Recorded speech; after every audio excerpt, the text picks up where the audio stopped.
Hello friends. आज हम लोग बात करेंगे एनटीपीसी का जो मेडिकल हुआ था उसके बारे में डिटेल रिव्यू आपसे शेयर करूंगा। वीडियो काफ़ी दिनों बाद आया है। इसका रीज़न ये था कि मैं थोड़ा सा एग्ज़ाम वगैरह में बिज़ी था।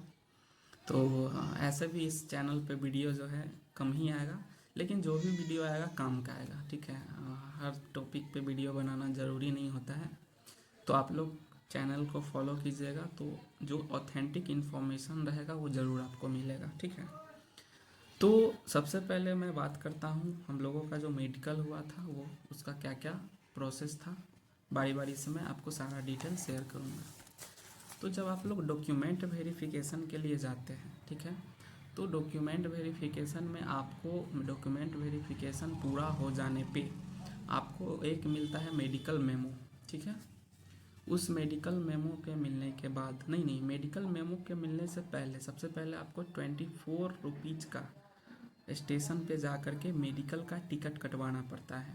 वो टिकट लेके जब आप जाइएगा अपने डॉक्यूमेंट वेरिफिकेशन जहाँ हो रहा है वहाँ पे, तो आपको मेडिकल मेमो मिलेगा। तो आपको वहाँ से अलॉट किया जाएगा कि कहाँ पे आपको मेडिकल के लिए जाना है। तो हम लोगों को मेडिकल के लिए मदुरै भेजा गया था, जो कि हम मेरा जो बोर्ड है तिरुवनंतपुरम है। तो वहाँ से लगभग 7-8 घंटे की दूरी है। ठीक है, तो किसी किसी का नज़दीक भी पड़ जाता है, किसी किसी का दूर भी जाना पड़ता है। तो इस हिसाब से जो है मेडिकल के लिए आपको हम लोगों को मदुरै जाना पड़ा। तो जब हम लोग मेडिकल के लिए कल हो के मदुरै में गए तो सबसे पहले जो आपको मेडिकल मेमो होता है 8 बजे, 8:30 बजे के आसपास आपको बुलाया जाता है। तो उस समय जाइएगा तो आपको मेडिकल मेमो को जमा करना है। तो जैसे ही आप लोग मेडिकल मेमो को जमा कीजिएगा, कुछ पेपर्स आपको वहाँ से मिलेंगे और उस पेपर्स को लेकर के बारी बारी से आपको सारे मेडिकल के प्रोसेस को करना होता है। तो सबसे पहले हम लोग गए, पेपर मिला तो सबसे पहले हम लोगों को यूरिन सैंपल जमा करना था। ठीक है, एक चीज़ ध्यान में रखना है कि जब भी मेडिकल के लिए जाइए तो कुछ खा के नहीं जाइएगा, क्योंकि वहाँ पे खाली पेट ही जाना होता है। तो यूरिन सैंपल जब हम लोग जमा कर दिए तो खाली पेट में हम लोगों का फिर वहीं पे जहाँ पे यूरिन सैंपल हुआ था, हम मदुरै की बात कर रहे हैं, तो जहाँ पे यूरिन सैंपल मिला वहीं पे आपका ब्लड टेस्ट होता है खाली पेट। ठीक है, जब ब्लड टेस्ट आप लोगों का वो ले लेते हैं, ब्लड ले लेते हैं टेस्ट के लिए, तो आप लोगों को बोला जाता है कि जाइए आप लोग कुछ खा पी के आइए 1 घंटे बाद। तो ब्रेकफास्ट के लिए हम लोग बाहर गए थे, तो 1 घंटा से पहले ही हो जाता है ब्रेकफास्ट। तो जब हम लोग खाना वगैरह खा के गए तो हम लोगों ने देखा कि 1 घंटा अभी नहीं पूरा है। तो तब तक हम लोगों ने सोचा कि कुछ और भी जो मेडिकल प्रोसेस है वो भी पूरा कर लिया जाए। तो फिर हम लोग एक्सरे करवाने चले गए। ठीक है, क्या करवाने? एक्सरे। तो एक्सरे के लिए गए हम लोग। एक्सरे जब हो गया तो एक्सरे होते होते लगभग 1-1.25 घंटा पुर गया था। तो फिर जब एक्सरे हो गया तो फिर से हम लोग ब्लड टेस्ट के लिए ब्लड टेस्ट करवाने के लिए गए, खाना खाने के बाद जो होता है सो। तो फिर से एक बार फिर से दोबारा ब्लड टेस्ट के लिए गए। एक बार इस हाथ से लिया गया था, दूसरी बार इस हाथ से हम लोगों को ब्लड लिया। तो ब्लड टेस्ट जब हो गया, ठीक है, तो फिर ये देखने में प्रोसेस छोटा लगता है लेकिन टाइम लगता है, क्योंकि बहुत सारे लोग होते हैं वहाँ पे। तो ब्लड टेस्ट हो गया। ब्लड टेस्ट होने के बाद फिर हम लोग आ गए इधर, तो ईसीजी करवाने चले गए। ठीक है, ईसीजी करवाने चले गए। तो ईसीजी में क्या होता है कि अगर आपका ईसीजी ठीक ठाक आ रहा है तो कोई दिक्कत नहीं, वहीं पे आपको मतलब वहीं पे आपका हो जाएगा पूरा। तो ईसीजी जिसका कुछ प्रॉब्लम आ गया तो वैसे लोगों को 3-4 टेस्ट एक्स्ट्रा करवाना पड़ जाता है। मतलब जिनका ईसीजी सही है उनको कोई दिक्कत नहीं है, लेकिन जिनके ईसीजी में प्रॉब्लम हो गया उसको 2-4 एक्स्ट्रा टेस्ट करवाना पड़ेगा। ठीक है, तो हम लोगों का ईसीजी जो भी थे हम लोग उनका सबका ठीक ठाक ही था, तो कुछ एक्स्ट्रा टेस्ट नहीं करवाना पड़ा। ईसीजी कंप्लीट होने के बाद हम लोगों को मेडिकल डॉक्टर के पास जाना था। मेडिकल डॉक्टर क्या होता करते हैं, हमारे यहाँ जो मदुरै में थी उस डॉक्टर मैम का नाम था नालिनी मैम। तो वहाँ पे जब हम लोग गए तो वहाँ पे मेडिकल से रिलेटेड जो भी टेस्ट आपने करवाया है, ठीक है, तो उस टेस्ट को वो चेक करेगी, वहाँ पे सेटिस्फाई करके फिर आपको भेजेगी।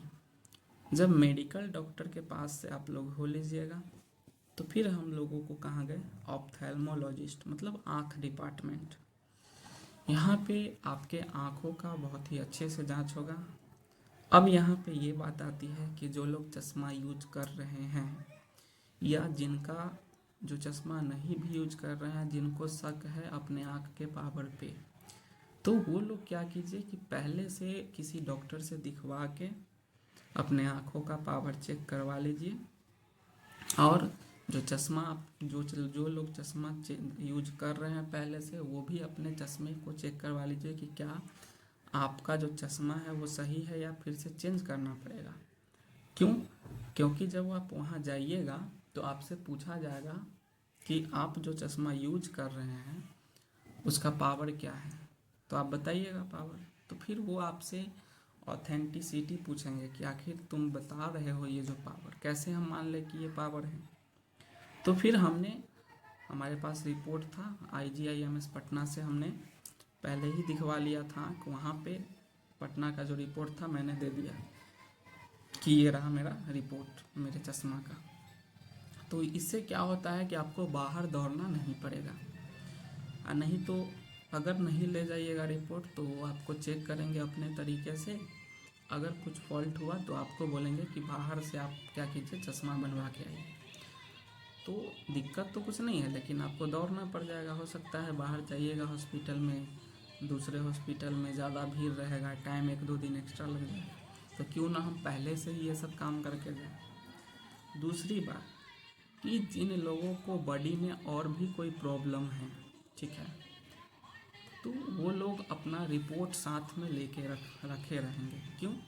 कि मान के चलिए कि वो प्रॉब्लम वहाँ पे अगर नहीं दिखा तब तो कोई दिक्कत नहीं है, लेकिन उन लोगों को वो प्रॉब्लम अगर पता चल जाए, कोई भी प्रॉब्लम हो, मैं किसी पर्सनल मतलब किसी स्पेशल कोई खास प्रॉब्लम की बात नहीं कर रहा, नॉर्मल भी कोई भी प्रॉब्लम हो। जैसे कि मान लो एक बच्चा का यहाँ पे बहुत बड़ा सा दाग था, ठीक है, स्किन पे, तो उनसे पूछ दिया गया कि इतना बड़ा क्यों है ये दाग, तो शायद चोट वगैरह लगा हुआ था, तो जो भी था, तो उनके लिए उसको भेज दिया बाहर कोई जांच करवाने के लिए।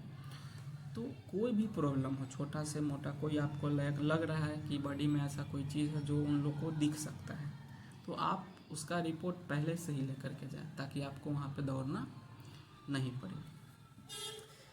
हाँ, आँख टेस्ट होने के बाद हम लोगों को बोला गया कि फिर से आप लोग कल आइएगा। कल इसलिए बुलाया गया कि जिन लोगों का A2 मेडिकल क्राइटेरिया नहीं होता है, उन सभी लोगों का आँख 2 बार टेस्ट किया जाता है। एक तो जिस दिन मेडिकल हुआ उस दिन, और दूसरे दिन भी टेस्ट किया जाता है। तो हम लोगों का टेस्ट जो है 2 बार हुआ, ठीक है, अगले दिन भी गए। तो फिर से सारा प्रोसेस, आँख में जितना सारा टेस्ट होता है वो टेस्ट करवाया जाता है। टेस्ट हो जाने के बाद लास्टली बचता है बॉडी चेकअप करते हैं हम लोग कि आप लोगों को कपड़ा भी उतरवाया जाएगा हो सकता है, और बॉडी चेकअप किया जाता है। वहीं पे आपको हार्निया का भी टेस्ट होता है।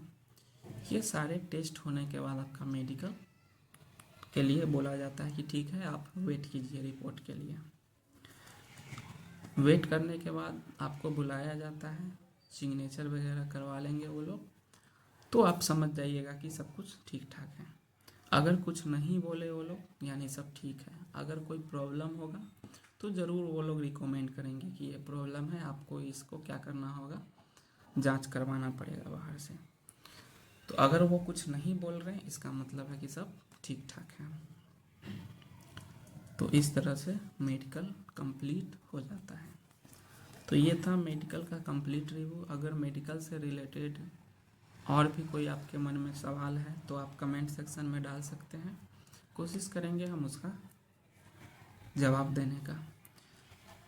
साथ ही अगला हो सकता है कि अगला वीडियो DV के लिए डॉक्यूमेंट वेरिफिकेशन में कौन कौन से डॉक्यूमेंट चाहिए, OBC को लेकर के कुछ इशू चल रहा था तिरुवनंतपुरम बोर्ड में या अदर भी बोर्ड में कि किस फॉर्मेट पे ले जाना है, एक और एक्स्ट्रा फाइनेंशियल ईयर 18-19 और 19-20 का भी ओबीसी चाहिए कि नहीं, इस पे मैं अगले वीडियो में बात करूँगा।